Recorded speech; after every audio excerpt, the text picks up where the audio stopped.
Good morning friends. आज है 1 सितंबर। 1 सितंबर का डेली करंट अफेयर को कवर करेंगे, और वीडियो को लाइक और शेयर जरूर कर लेना। हाल में भारत कौन से देश के साथ 14वीं रक्षा नीति वार्ता आयोजित किया गया है? रूस, सिंगापुर, अमेरिका। तो इसका सही आंसर होगा सिंगापुर। भारत ने सिंगापुर के साथ 14वीं रक्षा नीति वार्ता आयोजित किया है। अब इसके बारे में महत्वपूर्ण बिंदु में चर्चा करते हैं। 14वीं भारत सिंगापुर रक्षा नीति वार्ता को वीडियो कॉन्फ्रेंसिंग के जरिए आयोजित किया गया था। भारत के रक्षा सचिव डॉक्टर अजय कुमार और सिंगापुर के स्थायी सचिव रक्षा चेन हैंकी ने इस वीडियो कॉन्फ्रेंसिंग की संयुक्त रूप से अध्यक्षता की है। रक्षा वार्ता के दौरान दोनों पक्षों ने भारत और सिंगापुर के बीच द्विपक्षीय रक्षा संबंधों के मुद्दों पर विचार विमर्श किया है। वे दोनों देशों के बीच सुरक्षा गठजोड़ को और बेहतर बनाने पर भी सहमत हुए हैं। सिंगापुर के प्रधानमंत्री ली सियन लुंग है। नेक्स्ट क्वेश्चन, हाल ही में आसियान भारत व्यापार परिषद की बैठक में भारत का प्रतिनिधित्व किसके द्वारा किया गया है? पीयूष गोयल, राजनाथ सिंह, डॉक्टर हर्षवर्धन सिंह। तो सही आंसर होगा पीयूष गोयल। पीयूष गोयल के द्वारा आसियान भारत व्यापार परिषद की बैठक में भारत का प्रतिनिधित्व किया गया था। अब महत्वपूर्ण बिंदु में विचार करते हैं। केंद्रीय वाणिज्य एवं उद्योग मंत्री और रेल मंत्री श्री पीयूष गोयल तथा वियतनाम के उद्योग और व्यापार मंत्री ट्रान तुआन हन ने 29 अगस्त 2020 को वर्चुअल रूप से आयोजित 17वें आसियान भारत आर्थिक मंत्रियों की परामर्श बैठक की सह-अध्यक्षता की। इस बैठक में 10 आसियान देशों Brunei, Cambodia, Indonesia, Laos, Malaysia, Myanmar, Philippines, Singapore, Thailand और वियतनाम के व्यापार मंत्रियों ने भाग लिया।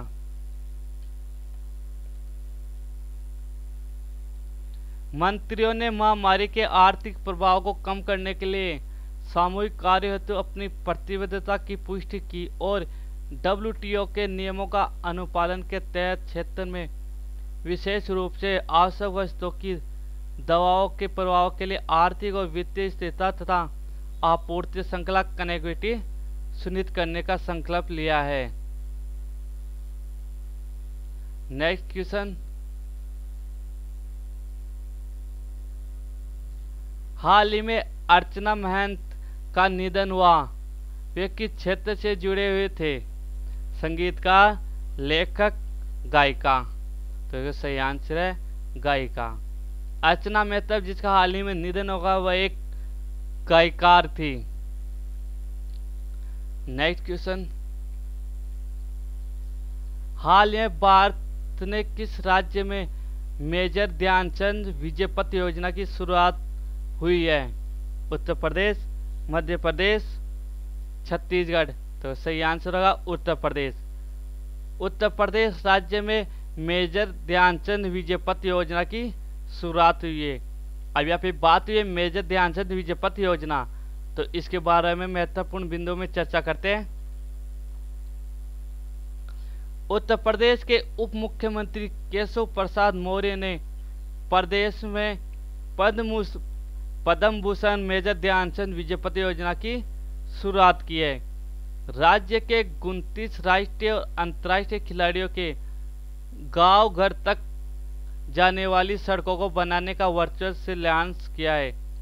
इस मौके पर उन्होंने घोषणा की कि वे पूर्व क्रिकेटर चेतन चौहान के नाम से भी राज्य की किसी मुख्य सड़क का नामकरण भी किया जाएगा। नेक्स्ट क्वेश्चन, हाल ही में डूइंग बिजनेस इंडेक्स के प्रकाशन पर किसके द्वारा रोक लगा दिया गया है? केंद्र सरकार, संयुक्त राष्ट्र, वर्ल्ड बैंक। तो इसका आंसर होगा केंद्र सरकार। भारत केंद्र सरकार द्वारा डूइंग बिजनेस इंडेक्स के प्रकाशन पर रोक लगा दिया गया है। अब ये रोक क्यों लगाई गई है, तो महत्वपूर्ण बिंदुओं में चर्चा करते हैं। वित्त मंत्रालय की ओर से विश्व बैंक की रिपोर्ट को खारिज करते हुए कहा कि भारत सरकार ने मानव सूची सूचकांक की रिपोर्ट को खारिज करने का फैसला लिया है, क्योंकि इसमें मानव पूंजी को बढ़ाने के लिए भारत सरकार के अहम प्रयासों को नजरअंदाज किया गया है। मानव सूची सूचकांक को 157 देशों के आंकड़ों के आधार पर जारी किया गया है। इस रिपोर्ट में तमाम परियोजनाएं, इसमें समग्र शिक्षा योजना, आयुष्मान भारत योजना, प्रधानमंत्री उज्ज्वला योजना, प्रधानमंत्री जनधन योजना को शामिल नहीं किया गया है। इस सूची में पहला स्थान सिंगापुर को मिला है।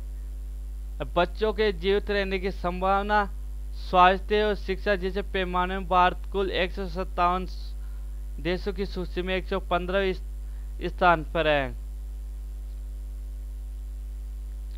नेक्स्ट क्वेश्चन, हाल ही में प्रति महीना की औसत वेतन के मामले में कौन से देश शीर्ष स्थान पर है? Israel, Switzerland, Bharat. तो इसका सही आंसर होगा स्विट्जरलैंड। प्रति महीना की औसत वेतन के मामले में स्विट्जरलैंड सबसे टॉप शीर्ष स्थान पर है। अब इसके बारे में महत्वपूर्ण बिंदुओं में चर्चा करते हैं। हर महीना 32,800 रुपये यानी $437 के औसत वेतन के साथ इस मामले में भारत दुनिया के भर के 106 देशों में बेहतरीन स्थान रहा है। इस सूची में स्विट्जरलैंड शीर्ष पर है। डिस्काउंट कूपन प्रदान करने वाली अंतर्राष्ट्रीय ई वाणिज्य कंपनी Peabody.com के सर्वेक्षण के अनुसार स्विट्जरलैंड $5,989 यानी 4,49,000 रुपये के औसत वार्षिक वेतन के साथ शीर्ष स्थान पर है। सूची में $2,700 रुपये यानी $36 के औसत मासिक वेतन के साथ क्यूबा सबसे नीचे स्थान पर है। सबसे टॉप पर है स्विट्जरलैंड और सबसे नीचे है क्यूबा देश।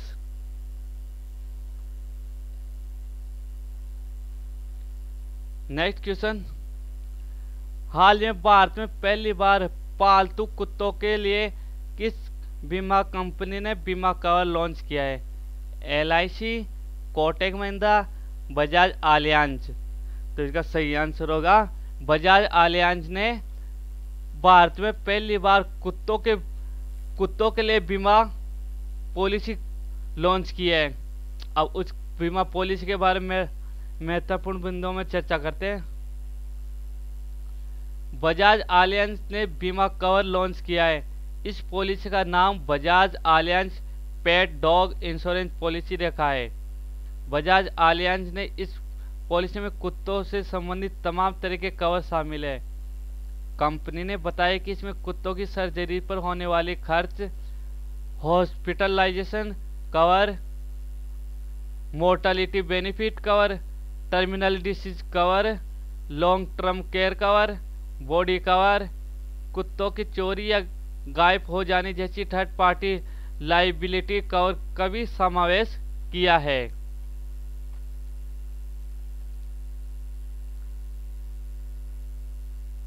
किसी भी तरह के कुत्ते के घायल होने या बीमारी का इलाज आदि को भी कवर किया जाएगा। इसका प्रीमियम 350 रुपये से शुरू होगा। हालांकि ये कुत्ते की उम्र और उसके साइज और जेंडर के आधार पर तय होगा। नेक्स्ट क्वेश्चन, हाल ही में पैसेंजर क्रॉनर मोबाइल ऐप पैसेंजरों के लिए किसने लॉन्च किया है? CISF, CGP, ITBP। तो इसका सही आंसर होगा CISF। CISF ने पैसेंजर्स के कॉर्नर मोबाइल ऐप लॉन्च किया है। अब इसके बारे में महत्वपूर्ण बिंदुओं में देखते हैं। केंद्रीय औद्योगिक सुरक्षा बल CISF ने फोर्स के पैसेंजरों के लिए in house mobile app pensioners corner बनाया है। CISF के महानिदेशक राजेश रंजन के मार्गदर्शन में नवीनतम डिजिटल पहल की गई है।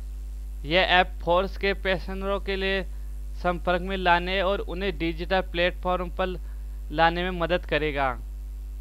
पेंशनरों कॉर्नर वेब और एंड्रॉयड दोनों प्लेटफॉर्म पर उपलब्ध होगा, जिसमें पेंशनरों को इस कदम पर अपने डेटा का उपयोग करने की सुविधा होगी। इस नई डिजिटल पहल को शुरू होने से पेंशनभोगी देश के भौगोलिक विस्तार में फैली CISF इकाइयों से जुड़ जाएंगे। नेक्स्ट क्वेश्चन, भारत के मध्य प्रदेश सरकार द्वारा किसको एकलव्य पुरस्कार से सम्मानित किया गया है? प्रेरणा सिंह, इशिका चौधरी, प्रतिमा मित्तल। तो इसका सही आंसर होगा इशिका चौधरी। मध्य प्रदेश की इशिका चौधरी को एकलव्य पुरस्कार से सम्मानित किया गया है। अब महत्वपूर्ण बिंदुओं में चर्चा करते हैं। मध्य प्रदेश राज्य महिला हॉकी अकादमी की इशिका चौधरी को चयन एकलव्य अवार्ड के लिए हुआ है। दर्पण मैदान में हॉकी की शुरुआत करने वाली करिश्मा 2015 में एकलव्य अवार्ड ले चुकी है।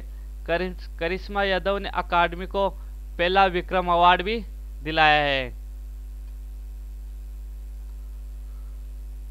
नेक्स्ट क्वेश्चन, हाल ही में थरंगा प्रणवितान ने अंतर्राष्ट्रीय क्रिकेट से संन्यास लेने की घोषणा की है। वह किस देश के क्रिकेट खिलाड़ी है? बांग्लादेश, ऑस्ट्रेलिया, श्रीलंका। तो इसका सही आंसर होगा श्रीलंका। श्रीलंका के थरंगा प्रणवितान ने अंतर्राष्ट्रीय क्रिकेट से संन्यास लेने की घोषणा की है। अब इसके बारे में महत्वपूर्ण बिंदुओं में चर्चा करते हैं।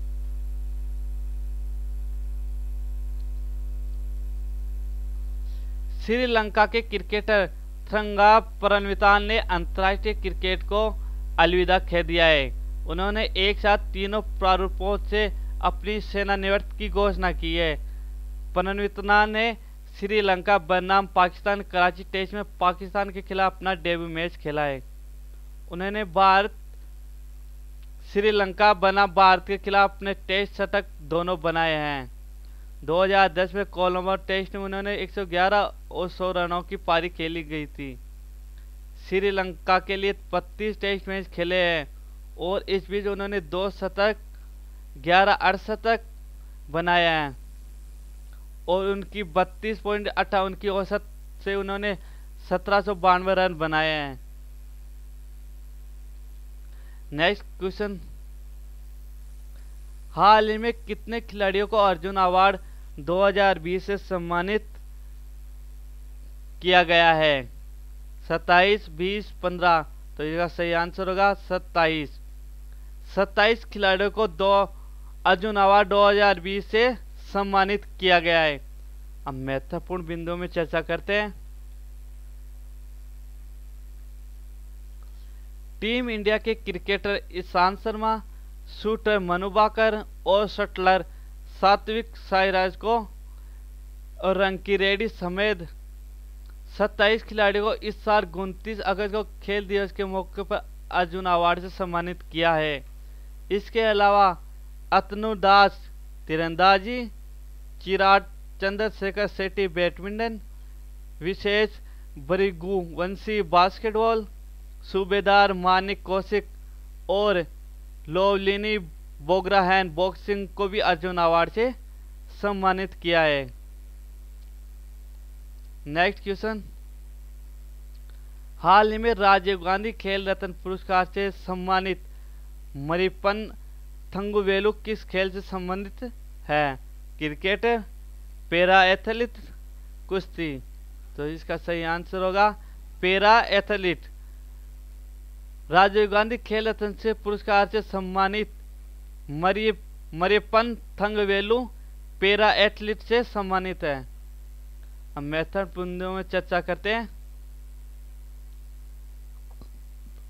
पैरा एथलीट मरियप्पन थंगवेलु सहित 5 लोगों को इस साल देश में सर्वोच्च खेल पुरस्कार राजीव गांधी खेल रत्न अवार्ड दिया है। यह खेल पुरस्कार के इतिहास में पहली बार होगा कि वो 5 लोगों को खेल रत्न दिया है। नेक्स्ट क्वेश्चन, उद्धव योजना बिहार के किस नदी से जुड़ा हुआ है? गंगा नदी, यमुना नदी, माई नदी। तो इसका सही आंसर है गंगा नदी। उद्धव योजना बिहार को गंगा नदी से जोड़ा गया है। अब इसके बारे में महत्वपूर्ण बिंदुओं में चर्चा करते हैं। उद्धव योजना को गंगा वाटर प्रोजेक्ट के नाम से जाना जाता है। इस योजना के अंतर्गत गया, बोधगया, राजगीर व नवादा में गंगा जल को पेयजल के रूप में उपलब्ध कराना है। गंगा के पानी को मोकामा के रास्ते पाइपलाइन से द्वारा पहुंचाया जाएगा। नेक्स्ट क्वेश्चन, भारत ने हाल ही में किस देश के साथ मानवीय सहायता और आपदा राहत पर कार्यान्वयन पर हस्ताक्षर किया है? पाकिस्तान, उत्तरी कोरिया, सिंगापुर। तो सही आंसर होगा सिंगापुर। सिंगापुर के साथ भारत ने मानवीय सहायता आपदा राहत पर हस्ताक्षर किया है। महत्वपूर्ण बिंदुओं में चर्चा करते हैं। भारत और सिंगापुर मानवीय सहायता और आपदा राहत पर व्यवस्था लागू करना है। दोनों पक्षों ने भारत और सिंगापुर के बीच द्विपक्षीय रक्षा संबंधों के कई मुद्दों पर चर्चा की है। दोनों देशों के बीच सुरक्षा साझेदारी को और बढ़ाने के लिए प्रतिबद्ध है।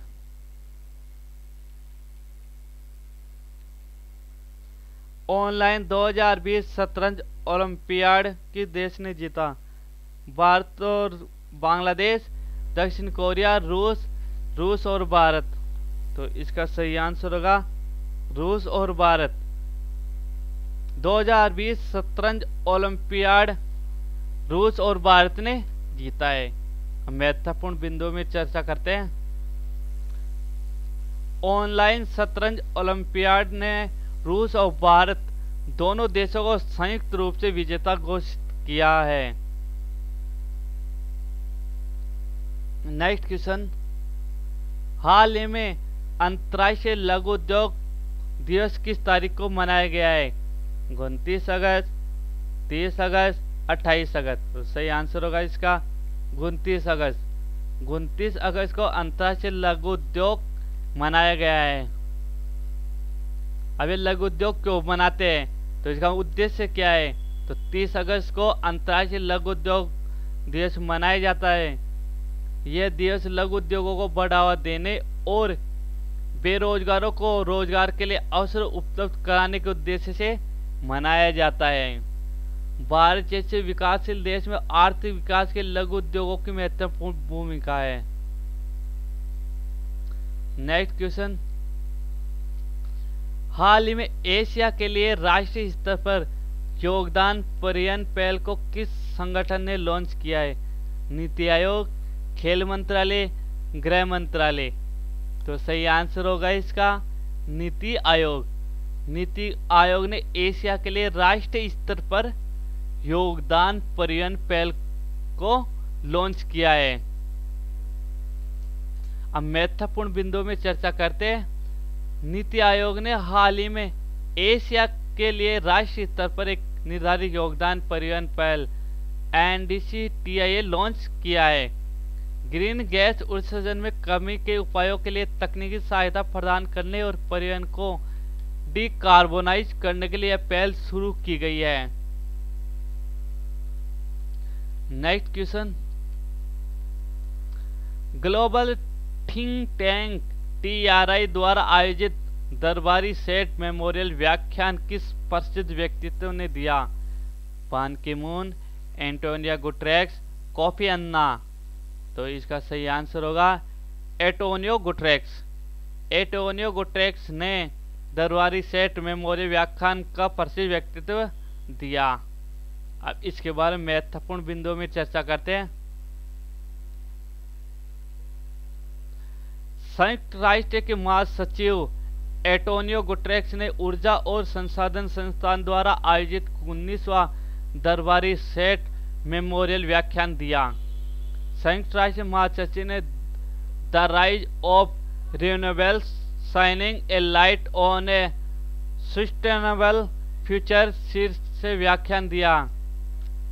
उन्होंने कोविड-19 महामारी से दुनिया को उबारने के बाद भारत और अन्य G20 देशों को स्वस्थ और स्थायी प्रणालियों से निवेश करने के लिए आह्वान किया है।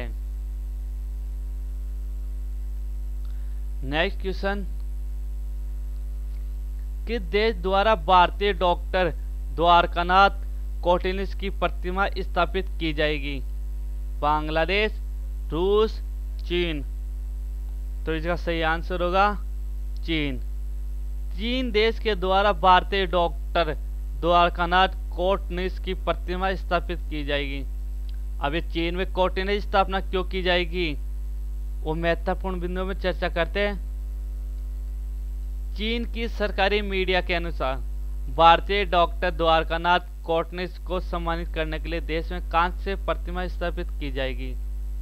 माओ त्से तुंग और द्वितीय विश्व युद्ध की अगुवाई में चीनी क्रांति के दौरान उनके योगदान के लिए डॉक्टर की सराहना की जाती है।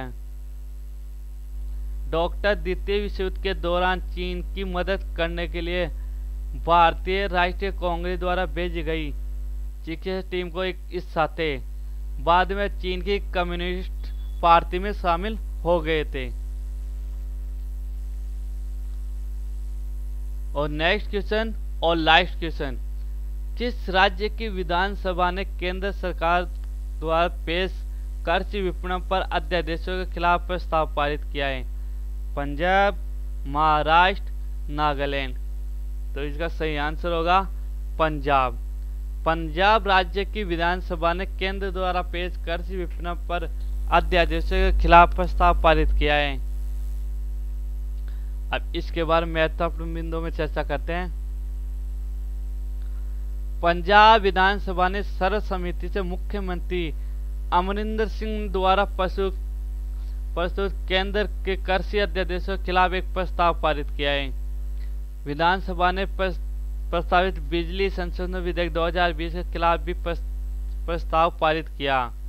मुख्यमंत्री और विधानसभा के अनुसार अध्यादेश किसानों के अधिकार और न्यूनतम समर्थन मूल्य के खिलाफ थे, इसी कारण उन्होंने इसका प्रस्ताव को विरोध किया। तो फ्रेंड्स, आपको मेरा वीडियो कैसा लगा? अगर आपको मेरा वीडियो पसंद आया है तो प्लीज इसको लाइक और शेयर करें। धन्यवाद।